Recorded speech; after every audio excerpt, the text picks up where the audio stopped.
Money FM 89.3, the best of Saturday mornings. Singaporeans could not have missed the colossal vessel docked at Marina Bay recently. The HMS Prince of Wales arrived in Singapore to much fanfare. It was the first ever warship, I believe, to dock at Marina Bay, a vivid symbol of the SG-UK partnership and a celebration of that long-term partnership in the year of SG-60. On the line now to talk about it is the British High Commissioner to Singapore, Nik Mehta. Nik, welcome back to the show. Thanks very much, Neil. It's great to be back with you. Fantastic. Now, before we get into the HMS Prince of Wales specifically, you have had a whirlwind week or two, haven't you? Just recap what you have done in the last couple of weeks. It really is extraordinary. I mean, it's been a total whirlwind. It was amazing to have the carrier strike group led by HMS Prince of Wales here with 5,000 sailors. We did 23 events on the carrier itself, involving over 2,000 people, including 500 members of the public, and I think 27 different outreach events elsewhere. So that was a crazy week, and as soon as that was over, I flew to London for a domestic roadshow, where I met British businesses, small, medium and large, who are interested in Southeast Asia, and I went to see Singaporean investments in the country as well. Flew back last night, and here I am talking to you. And I do appreciate it. Yes, as Nick says, he literally flew back from the UK yesterday, so I do appreciate you giving our time to Money FM 89.3 this morning. If you have any questions for the British High Commissioner to Singapore, WhatsApp 88550893. Okay, let's get into it. The HMS Prince of Wales came to Singapore recently. Why Singapore, number one, and why Marina Bay, number two? Well, Singapore is its first stop in this part of the world. We were keen to have it here because of our 60th anniversary of diplomatic relations. But we could have put it in Changi, like every other warship, where every other warship goes. But we wanted to do something different. So with the sincere help of the Singapore government, the Singapore Navy, the Marine and Ports Authority and Marina Bay Cruise Centre, we put the most iconic and innovative warship in the British Navy into the heart of the most iconic and innovative city in the world. And we did that deliberately. You know, we wanted to symbolise the modern partnership that we want to build with Singapore. Wonderful, wonderful. And it became quite the Instagram sensation, didn't it, British High Commissioner? I mean, throughout my feed, I saw photo after photo after photo, Singaporean families, tourists all posing in front of it. I mean, you must have been delighted with the response in Singapore. Honestly, I couldn't have been happier. And, you know, it takes sort of creativity and ingenuity and audacity, I think, to do something like this. And I've got the most amazing team at the High Commission who think laterally about what we can do to deliver impact. But just seeing those photos and images, you know, I think on Instagram alone, we've had 1.3 million views of the photos and videos that have been put out. So, yeah, over the moon. And I'm just so proud of my team. That's extraordinary. We're talking to the British High Commissioner to Singapore, Nik Mehta, about the HMS Prince of Wales, which recently docked here at Marina Bay. Now, the name itself, the HMS Prince of Wales, very evocative, very symbolic, particularly to older Singaporeans.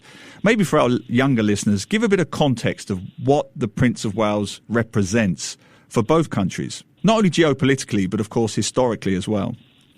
Of course, the Prince of Wales has an intrinsic part in the historic relationship between the UK and Singapore. And, you know, lots of people are aware of its sinking in the 40s during the height of the Second World War. But I think just having a British warship back in Singapore is also symbolic of where we want to take the relationship. You know, I do a lot of interviews, Neil, where I talk about this shared history and common values, and that is, of course, the bedrock of our relationship. But I'm so excited about what we can do over the next 60 years, looking at the sort of technology and innovation that's coming out of both countries. And, you know, what better symbolism than having the new Prince of Wales aircraft carrier in this part of the world. And it's part of the Carrier Strike Group. Maybe you can just explain what that means and arguably why it's more important than ever in these, frankly, turbulent times. Yeah, I mean, you're absolutely right. The Carrier Strike Group is a collection of warships from different countries that have come together to sail through the Indo-Pacific, and they're led by HMS Prince of Wales, the British aircraft carrier, but 13 different nations are taking part in the carrier visit. And I think that's important because it shows a collective will to ensure that we have stability and an open and free region that hosts so much of global trade. So, I think it is hugely important and symbolic. But I'm also really pleased that when it comes back through this part of the world, it's going to exercise with the Singaporean and Malaysian navies as part of exercise Bersama Lima, a capstone exercise in the five-power defence arrangements. Again, really, really important. The first time since 1997 that an aircraft carrier has participated in an exercise like this. I'm chatting with Nik Mehta, the British High Commissioner to Singapore, about that wonderful visit recently of the HMS Prince of Wales to Marina Bay. And it wasn't just a geopolitical or a historical element, was it? Because you had, I believe, you hosted many industry leaders from defence to security, trade, business, science and research. You had all these wonderful discussions and meetings on board the vessel. Great idea, by the way. How did they go? They went really, really well, and I'm pleased that we used the carrier as a sort of literal and metaphorical platform for what we want to do here. And the Defence and Security Industry Day had 30 British technology companies, defence technology companies, exhibiting their innovative products. It's the largest ever such gathering on a British warship ever. Our Science and Tech Symposium, again, looked at critical issues like maritime cybersecurity. We had regional discussions about security and geopolitics. We had a Ukraine lessons learned discussion. We just tried to use the carrier in as many different ways as possible. But let me just tell you my two favourite events, if that's okay. Sure. There's nothing that beats a reception in a hangar with an F-35 and a Merlin helicopter as the backdrop. So they're celebrating the UK-Singapore partnership in the presence of the coordinating minister and Minister of Defence, Chan Chun Sing, was a huge honour. And we were thrilled that Peter Kyle, our Secretary of State for Science, Innovation, Technology, was there as well. So that was the first one. And the second one that I was really pleased about was that the public got to come onto the carrier. We ran an Instagram campaign asking people to put themselves forward if they want to see the carrier, and expected 200 or 300. And we got 8,000 applicants in the end, and I think 500 lucky people got to have a tour of the warship. And I wish it could have been more, but I think it was great that there was that direct engagement with the public. It was wonderful. It really was. And I also want to mention your trip to London and why, if you'll allow me a little self-indulgence, my pride swelled when I saw your video. Okay, everybody knows, or most people know, Singapore is part of one of the UK's newest partners in Comprehensive and Progressive Agreement for Trans-Pacific Partnerships, the CPTPP, a trade agreement between those both countries. You were back in the UK this week, banging the drum for Singapore-UK trade, and I saw that video of you standing in front of a London bus. Full disclosure, my late father-in-law was a London bus driver, and it was a Comfort Delgro bus, showing that Singapore-UK connection once more. I was so proud. Tell us about that and what you did back in London. Thanks. Thank you for that. Neil, that part of London, Cricklewood, Neasden, that's where I grew up, and I used to take buses there all the time with my family. And to go back there to Cricklewood Bus Garage and to see the huge investment that Comfort Delgro has made in the London bus network was really, really important. I mean, that bus network, Comfort Delgro controls 17% of it. They are determined to electrify it and to make it net zero, but they employ thousands and thousands of people. So just having a chance to go and see the facilities there and what they're doing to invest in transportation, not just in London, but across the country, was really important. And I felt incredibly proud standing next to the bus and hearing about the investment plans for the future. I'm going to recap that again. So it was 17% of London's bus network is Singapore Comfort Delgro. Is that correct? 17. 17, yeah, 17%. Yeah. And there's a plan to make them all electric buses in the near future.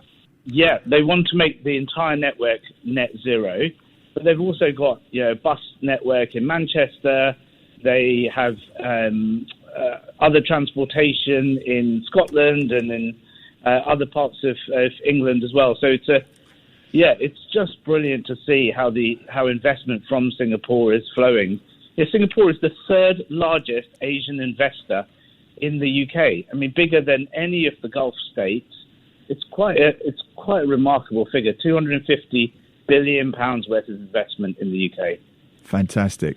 And I have to say, if you don't mind, bringing it back to you, I know you're very humble. You make it all about the team, as you should. But you've had a very big first year, British High Commissioner. You haven't stopped. What have been some of your personal highlights? Well, it's been the best professional year of my career. Honestly, I love the job. I feel proud and privileged to be able to do it. But I do have the most amazing people to work with, the most talented team that I've ever worked with in my time as a diplomat. I mean, there are so many highlights. Let me just give you three. Arriving, meeting President Salman quite early on, and then going to all five corners of all five parts of Singapore to see what life is really like for ordinary Singaporeans was so important in my early days. Just getting to know the country, going to clinics with members of parliament and seeing the interaction with constituents. I think that was all vital. The second was, of course, kick-starting our year of celebration of the UK-Singapore relationship, 60-year partnership, and hosting Great in the Gardens and the Botanic Gardens with Catherine Jenkins. And we had 7,000 people there. I have to say to you, Neil, when I was back in London earlier this week, I caught up with Catherine for a drink, and she was reminiscing about her concerts in the gardens, and I'm trying to convince her to come back as frequently as possible. She's what an absolute star. And then, of course, the huge highlight in bringing the carrier strike group here. Now, I could go on, and I haven't even mentioned Liverpool winning the league, but it's been a great year. I'm looking forward to the 6 months coming up, and I know that we'll have a fantastic King's birthday party in November. Hopefully, a very high-profile visit, and then lots more to come besides. Fantastic. Okay, final two questions. The most important question is about trade. Yeah. Manchester City have become very busy in the transfer market with their trades. How worried are you about Liverpool being one-season wonders? Well, first of all, I, like everyone else across the world, was heartbroken to hear about Diogo Jota. Of course. What a sad situation, just unbelievably difficult for his family and everyone around him. On the Premier League, no, we've done well. I think we've bought well. We've reinforced in the areas where we needed to. Manchester City will of course come and we'll have a go again. But I'm feeling okay. I'm feeling pretty confident going into the new season. But what about West Ham? Are you feeling hopeful? There's no need for that. I was enjoying myself, High Commissioner. It's a very pleasant Saturday morning. There's no need to bring the tone down. But I'll finish with the most controversial question of all.